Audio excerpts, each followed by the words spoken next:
So now I have Via Stata, their Estada bottling, and right on the label you can see, while it says Somontano, it also references this ancient Roman mosaic that was found there.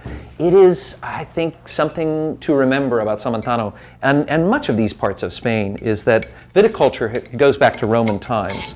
Now what grapes they were using, we don't know, but certainly what we have in this particular wine is we've got Cabernet Sauvignon to about 45%, we've got Tempranillo at about 35%, and then the remainder is Garnacha.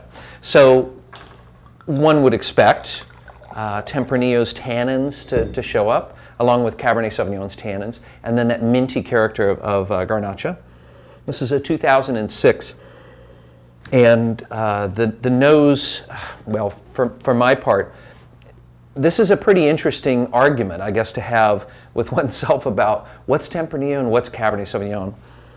Because the Garnacha, I get a little bit of it there, but if you didn't tell me it was there on the back label, I wouldn't know. Instead, what I get is this black cherry, black plum. I get this bigger, riper style of Tempranillo, but I can already smell, I'm not sure why, probably a nutty note. I can already smell the tannins. I know that sounds stupid, but you really can, when you get that kind of nutty nose, you're ready.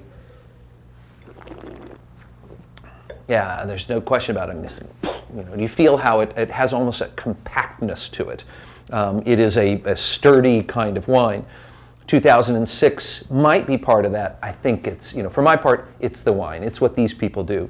Now, Somontano, being Somontano, I still finish with a certain freshness. But do you feel how the way that the mouth dries up? Now, that's what I keep talking about, is the freshness. This time, what's drying my mouth is like dried spices, baking spices.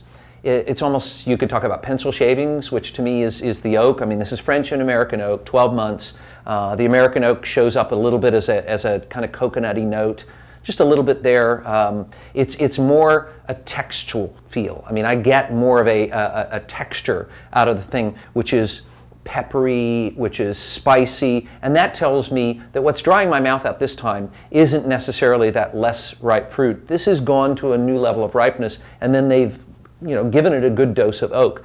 I think that is synonymous with what we often call a New World mentality. I don't think this is a New World wine per se. I'm not saying that about any of these Somontano wines. I think what makes these Somontano wines fascinating, especially for the Spanish and I hope for the Americans as well, is that the wines are able to speak to a New World mentality and still retain this Old World freshness, style, and balance. This wine is as I say, compact, powerful, sturdy, and I want to see what it does with a few more years too.